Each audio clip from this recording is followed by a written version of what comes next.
3월 6일 목요 새벽 기도에 참여하시는 기쁜 우리교회 모든 성도 여러분들을 주님의 이름으로 환영하고 축복합니다. 기도하시겠습니다. 지극히 존귀하신 하나님 아버지, 우리에게 찾아와 주시고 우리를 만나 주시며 우리를 새롭게 하신 주님의 은혜에 감사합니다. 오늘 주시는 은혜의 말씀을 통하여 존귀하신 하나님께 더 가까이 나아가기를 소원하오니 우리를 받아주시고 은혜로 덮으사 말씀을 깨닫고 말씀이 삶이 되는 은총을 베풀어 주시옵기를 간절히 원하올 때에 모든 말씀 우리 주 예수 그리스도 이름으로 기도드리옵나이다. 아멘.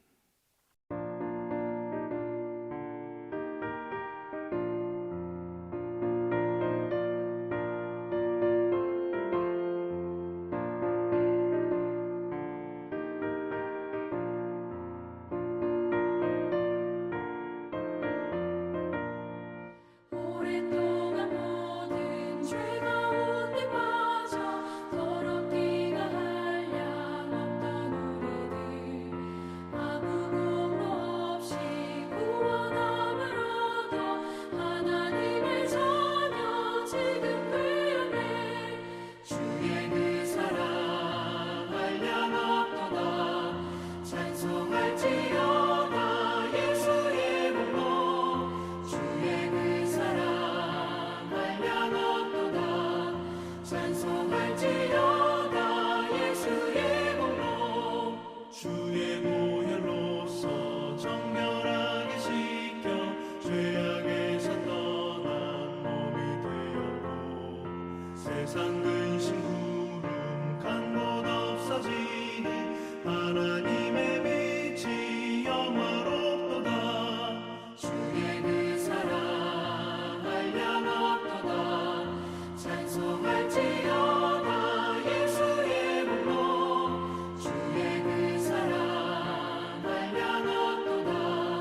찬송할지어다 예수의 공로.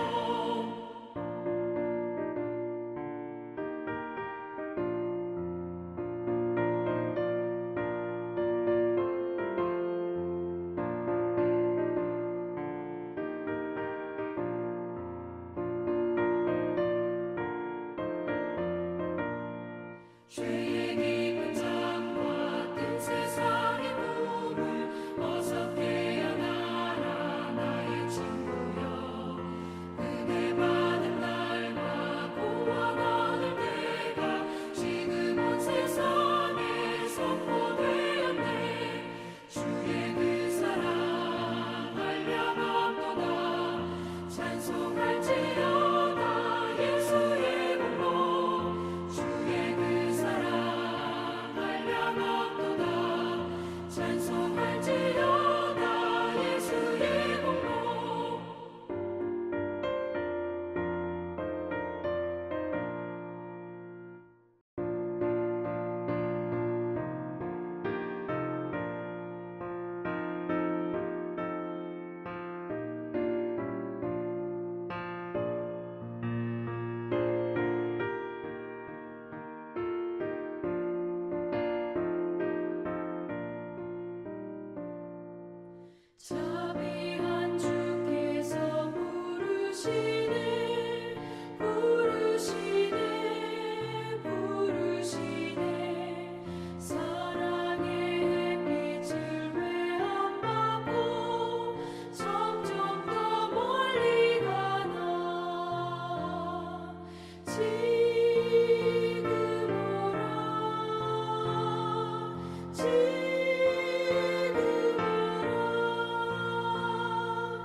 우리에게 주시는 하나님의 말씀은 요한복음 4장 43절로 54절, 요한복음 4장 43절로 54절까지의 말씀입니다.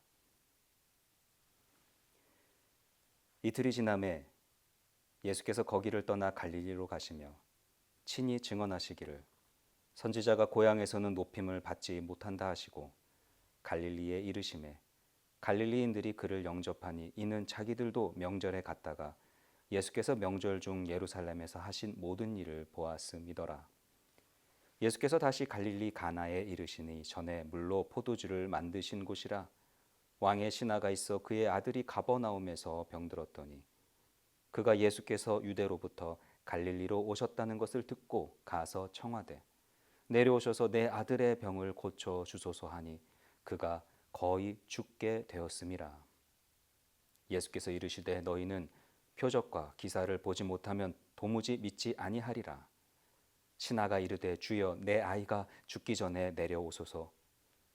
예수께서 이르시되 가라 내 아들이 살아있다 하시니 그 사람이 예수께서 하신 말씀을 믿고 가더니 내려가는 길에서 그 종들이 오다가 만나서 아이가 살아있다 하거늘 그 낫기 시작한 때를 물은즉 어제 7시에 열기가 떨어졌나이다 하는지라. 그의 아버지가 예수께서 내 아들이 살아있다 말씀하신 그때인 줄 알고 자기와 그 온 집안이 다 믿으니라. 이것은 예수께서 유대에서 갈릴리로 오신 후에 행하신 두 번째 표적이니라. 아멘. 영어 표현에 보면은 desperate times call for desperate measures 라는 표현이 있습니다. 절박한 상황에서는 평소에는 받아들일 수 없고 사용될 수 없는 극단적인 조치를 취할 수도 있음을 의미하는 표현이지요. 예를 들어서 파산의 위기에 처한 회사를 살리기 위해서 강도 높은 비용 절감 조치를 하고 직원들을 대량 해고하기도 합니다.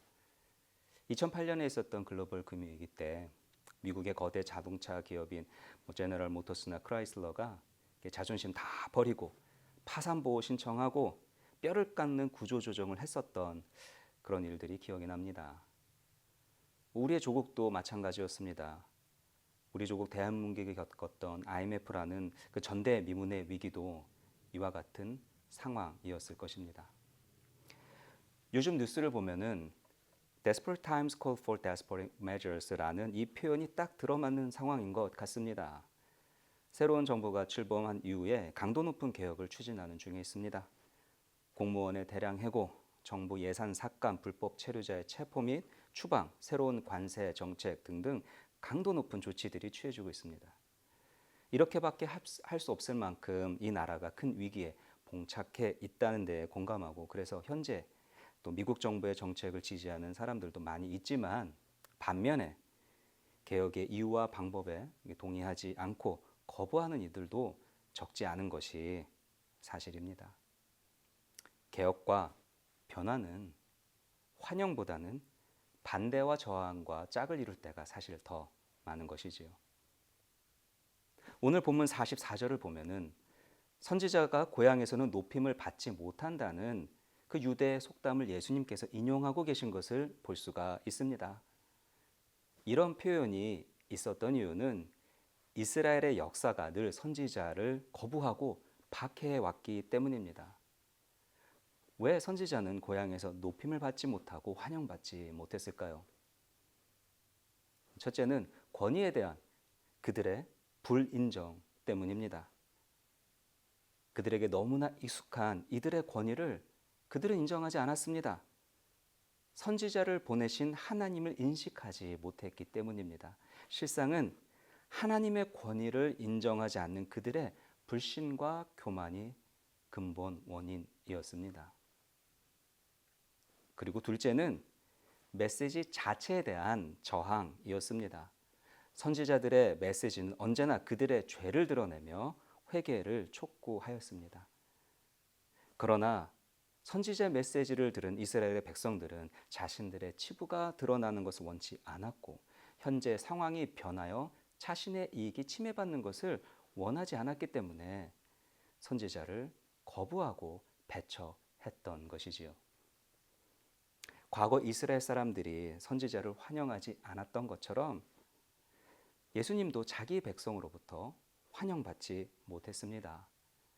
요한복음 1장 11절 말씀을 보실까요? 자기 땅에 오매 자기 백성이 영접하지 아니하였으나. 여러분, 나를 환영하지 않고 거부하는 사람에 대해서 우리는 어떻게 반응합니까? 그에게서 어떤 이익을 얻기를 기대하는 것이 아니라면, 예를 들어 꼭 물건을 팔아야 되는 상황이 아니라면 당연히 나를 환영하지 않고 거부하는 사람에 대해서 우리도 거부감이 생기고 피하게 되기 마련입니다. 그런데 요한복음에 예수님은 사람들이 환영하지 않음을 아시고서도 그들을 향하여 발걸음을 옮기십니다. 그런데 45절을 보니까 갈릴리 사람들이 예수님을 배척하지 않고 도리어 영접을 합니다. 적어도 표면적으로는 선지자가 고향에서는 높임을 받지 못한다라는 말씀이 오늘 본문에서는 적용이 되고 있지 않습니다. 그런데 이어서 나오는 구절을 보면 예수님을 영접하는 그들의 마음은 그렇게 순수하지만은 않았던 것 같습니다. 이는 자기들도 명절에 갔다가 예수께서 명절 중 예루살렘에서 하신 모든 일을 보았음이더라. 말하자면 화제의 중심에 있는 이에 대한 단순 호기심 혹은 예수님에게서 자신들의 유익에 도움이 되는 무언가 특별한 것을 기대하는 그들의 욕심이 그들의 태도 변화의 이유가 되었음을 짐작할 수 있습니다. 자기들의 속내를 감추고 예수님을 있는 그대로 보고 영접하지 않는 이들의 모습에게서 혹시 우리의 모습을 발견하는 것은 그리 어려운 일은 아닌 것 같습니다. 예수님은 어디까지나 나에게 불편하지 않은 존재일 때 나에게서 환영을 받으시는 것은 아닌지 스스로를 돌아보게 됩니다. 예수님께서는 나의 본질적인 변화를 원하시지만 나 자신은 그저 변하지 않고 지금 있는 그들의 모습에서 예수님께서 복만 더하여 주시기를 원합니다. 내 기대에 부응하는 예수님이 아닌 예수님은 애써 외면하는 모습이 우리 그리스도의 내 모습은 아닌지요. 계속해서 46절을 보면 예수께서 전에 물로 포도주를 만드신 가나에 이르렀을 때 가버나움에서 한 사람이 예수님을 찾아오는 것을 알 수 있습니다. 이 사람은 왕의 신하로 소개되었습니다. 이 사람은 자신의 아들이 죽을 병에 걸리자 이런 절박한 상황 가운데 주님을 찾아와서 아들을 고쳐주실 것을 간청합니다. 표적과 기사를 보지 못하면 도무지 믿지 못하는 것이 사람의 마음일진데 이 아이의 아버지는 보지 않고서도 주께서 하신 말씀을 듣고 믿음으로 아이의 병이 낫는 놀라운 은혜를 받습니다. 여기서 우리는 눈에 보이는 것이 아닌 우리에게 주신 말씀을 듣고 믿는 그 믿음의 중요성에 대해서 깨달을 수 있겠습니다. 그런데 본문의 핵심 주제에 한층 더 가까이 가려면 우리는 오늘 본문을 좀 더 넓은 관점에서 바라볼 필요가 있습니다. 먼저 왕의 신하의 아들을 고쳐주신 곳이 가나라는 것을 좀 생각해 보시기를 바랍니다. 이 가나는 예전에 예수님께서 물로 포도주를 만드신 곳입니다. 가나에서 시작된 예수님의 전도 여행이 지금 가나에서 마무리가 되고 있는 것입니다. 요한복음에는 가나에서 가나까지 이르는 여정 동안 여러 사건들이 기록되어 있는데 실상은 이 사건들이 전체의 하나의 이야기를 구성하고 있습니다. 그리고 이 전체 이야기의 핵심 주제는 바로 예배자로서의 정체성 회복이라고 저는 생각합니다. 이 해석이 맞는지 간단하게 2장부터 확인해 보실까요? 요한복음 2장의 가나의 혼례 잔치에서 예수님께서 기적을 베푸시는 데 사용된 도구는 정결 예식에 사용된 6개의 돌 항아리였습니다. 원래는 항상 물로 채워져 있어야 항아리에 물이 없었습니다. 그리고 이 항아리는 예배자의 마음을 갖추지 못한 우리를 상징하는 비유입니다. 이처럼 회개의 마음, 하나님을 예배하는 마음이 없는 우리의 그릇된 마음을 예수님께서는 다 아신다고 성경에서 말씀하고 있습니다. 그리고 이어지는 본문에서 장소는 가나에서 예루살렘으로 바뀝니다. 그곳에서 예수님께서 먼저 성전을 정결하게 하셨습니다. 그리고 예수님을 찾아온 니고데모에게 영생에 대해서 말씀하십니다. 예수님께서는 하나님 나라에 들어가려면 물과 성령으로 거듭나야 한다고 말씀하십니다. 하나님께서는 우리를 예배자로 창조하셨습니다. 이것이 우리의 존재의 목적이며 정체성입니다. 우리는 하나님께서 창조하신 예배자로서 영원토록 하나님을 예배합니다. 우리가 영원토록 예배하는 그곳이 바로 하나님 나라입니다. 그런데 범죄한 인간이 하나님 나라에 들어가려면 예수님께서 물과 성령으로 거듭나야 한다고 말씀하고 있는 것입니다. 인간의 의지와 노력으로는 우리는 진정한 예배자가 될 수 없습니다. 주를 믿는 믿음으로 말미암아 주님께서 우리를 구원하여 주시고 새롭게 해 주시기 때문에 우리가 참으로 하나님 나라의 참된 예배자로서 회복되는 것입니다. 이 땅에서 예배가 천상의 예배와는 비교할 수 없습니다. 그렇다 할지라도 우리를 예배자로 부르시고 세우시는 주님의 은혜가 있기 때문에 우리는 믿음의 눈을 열어 우리의 예배 가운데 하늘의 영광을 바라보며 정말 하나님 나라에서 이루어질 그 완전한 예배를 마음속에 그리며 믿음으로 예배를 드리시는 줄 여러분 믿으시기를 바랍니다. 이어서 예수께서는 사마리아로 가십니다. 거기서 예배를 드리고 싶지만 예배를 드릴 수 없는 한 여인의 고민을 들으시고 참 예배에 대해서 그리고 하나님께서 찾으신 예배자에 대해서 가르쳐 주십니다. 그리고 나서 등장하는 본문이 바로 왕의 신하의 아들 치유 사건입니다. 이야기의 흐름상 이 본문은 단순 치유 사건이 아니라 하나님을 예배하는 자로 창조되었고 부름받았지만 온전히 예배하지 못하는 자들이 예배자로서 그 정체성이 회복되어야 함을 나타내는 상징적 사건으로서 이해되어야 한다는 것입니다. 우선 왕이란 표현에 대해서 생각해 보겠습니다. 여기서 왕은 분봉왕 헤롯 안티파스입니다. 분봉왕이라는 말의 뜻은 4분의 1 왕이란 뜻입니다. 유대 땅을 다스리던 헤롯 대왕이 죽은 뒤에 로마가 4개 지역으로 땅을 나눴습니다. 그리고 그의 세 아들에게 나눠서 통치를 맡겼습니다. 거기서 비롯된 이름이 바로 분봉왕입니다. 헤롯 안티파스 입장에 생각해 보십시오. 얼마나 자기 아버지처럼 되고 싶었을까요? 이왕이면은 노른자의 땅인 예루살렘이 포함한 유다 땅을 다스리고 싶은데 그렇지 못하고 변방 갈릴리를 다스리고 있는 자신의 처지를 생각하고 한탄하며 열등감에 쌓이고 탐욕적인 마음으로 그렇게 살지 않았을까요? 이것이 왕의 신하가 섬겼던 정통성 없는 세상 왕의 형편입니다. 왕의 신하는 지금 진정한 왕은 하나님이신데 하나님 대신 탐욕과 열등감으로 가득한 정통성 없는 이방인 혈통의 왕을 섬기고 있는 것입니다.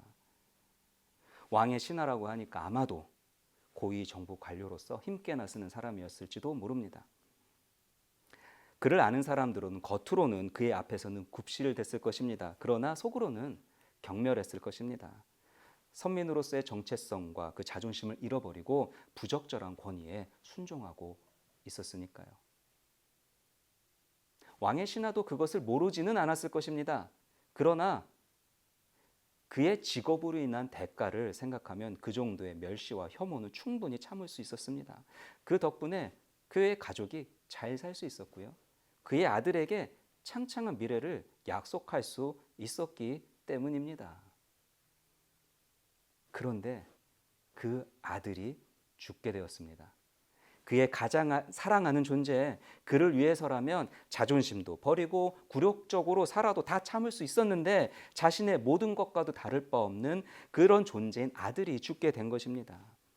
이러한 절박한 상황 가운데 그가 할 수 있는 것이 단 하나, 진정한 왕, 주님을 찾는 것이었습니다.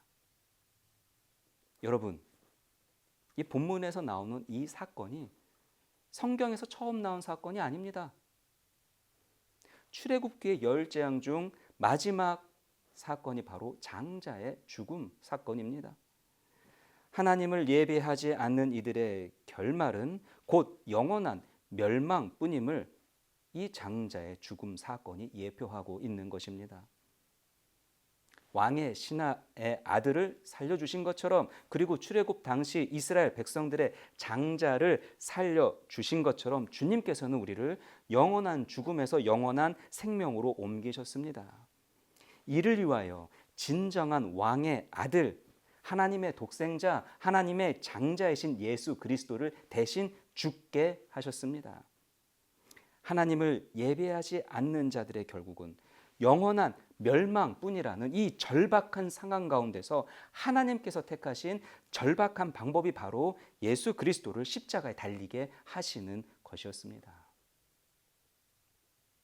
우리가 세상에 취해 이 절박한 상황을 깨닫지 못하고 예수님을 영접하지 않는 가운데 하나님께서는 우리의 마음을 돌이키시고자 우리의 인생 가운데 때로는 절박한 마음으로 주님을 찾으라고 절박한 상황을 허락하십니다. 이러한 맥락에서 오늘 본문, 그리고 가나에서 가나까지 이르는 예수님의 그 여정의 이야기가 내재하고 있는 핵심 메시지는 바로 이것입니다. 하나님께서는 우리가 참된 예배자로 회복되기를 원하십니다. 모양만 흉내내는 예배자가 아니라 마음을 다하 영과 진리로 예배드리는 그러한 존재가 되기를 바라십니다. 세상의 거짓된 왕을 섬기고 세상을 예배하지 말라고 말씀하십니다. 진정한 왕이신 하나님을 섬기고 하나님만을 예배하라고 말씀하십니다. 이를 위하여 우리를 구원하시고 새롭게 하사 하나님을 진정으로 예배할 수 있는 존재가 되게 하셨습니다. 사랑하는 성도 여러분, 우리의 관심은 여전히 세상적 수준에서 머물 때가 많습니다. 건강, 재물, 안전, 자산 등등 같은 것들 말입니다. 그러나 하나님의 관심은 우리가 참된 예배자가 되는 것에 있는 줄로 믿습니다. 사랑하는 성도 여러분, 주님의 부르심과 기대에 따라 참된 예배자가 되신 우리 모두가 되기를 소망합니다. 교회뿐만 아니라 우리의 가정과 직장의 예배의 현장이 되기를 소망합니다. 우리가 있는 모든 곳의 주인이 바로 하나님이시고 우리는 하나님을 위해, 그 하나님의 영광을 위해 살아가도록 지음받았고 부름받았다는 정체성과 사명이 온전히 회복되는 우리 모두가 되기를 소망합니다. 이러한 하나님의 소망이 오늘 본문 말씀을 통해 깨달아지는 은총과 이 깨달음으로 인하여 삶의 변화가 수반되는 은혜가 우리 모두에게 있기를 간절히 축원합니다. 기도하시겠습니다. 지극히 존귀하신 하나님 아버지, 우리를 예배자로 불러주시니 감사합니다. 그러나 우리 자신을 볼 때 우리 안에 주를 향한 온전한 마음이 없음을 깨닫게 됩니다. 이러한 저희들의 마음 없음을 용서하여 주시옵소서. 주님께서는 우리의 마음을 잘 아십니다. 우리의 힘으로는 새롭게 될 수 없사오나 오직 물과 성령으로 우리를 거듭나게 해주시고 새로운 존재로 재창조하여 주시는 줄 믿습니다. 육신은 썩어지고 사라지지만 주의 말씀은 영원함 같이 하나님의 생명의 말씀이 우리를 가득 채워 주시옵소서. 아들을 믿는 자에게 영생이 있음을 믿습니다. 이 믿음 가운데 주님 안에서 하나님을 참되게 예배하는 우리 모두가 되게 하여 주시옵소서. 그리하여 예배자로서의 정체성이 온전히 회복되는 은총 우리 모두에게 충만히 부어 주시옵기를 간절히 원하올 때에 모든 말씀 우리 주 예수 그리스도의 이름으로 기도드리옵나이다. 아멘. 하늘에 계신 우리 아버지, 이름이 거룩히 여김을 받으옵시며 나라가 임하옵시며 뜻이 하늘에서 이루어진 것 같이 땅에서도 이루어지이다. 오늘날 우리에게 일용할 양식을 주옵시고 우리가 우리에게 죄 지은 자를 사하여 준 것 같이 우리의 죄를 사하여 주옵시고 우리를 시험에 들게 하지 마옵시고 다만 악에서 구하옵소서. 대개 나라와 권세와 영광이 아버지께 영원히 있사옵나이다. 아멘.